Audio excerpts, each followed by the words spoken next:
tell our party leader to go and vie for the presidential seat. And we also put a rider in those agreements that he is free to talk to any other political party that they could form coalition with. You know very well that our party leader started the coalition of the One Kenya Alliance. And later on, he decided to join the One Kenya Alliance, decided to join together with Azimio so that we formed the Azimio One Kenya political party.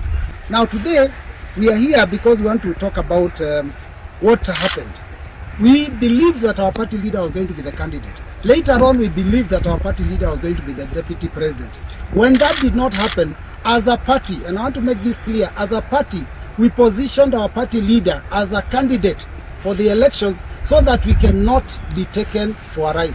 So our party leader, as we are talking right now, his papers have gone to IEBC and he already has named a running mate.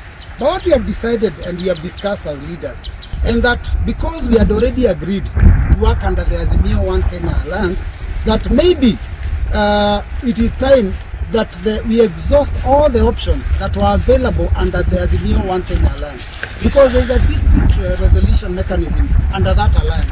So we are asking our party leader that we do reconsider the possibility of having further discussions on this coalition arrangement.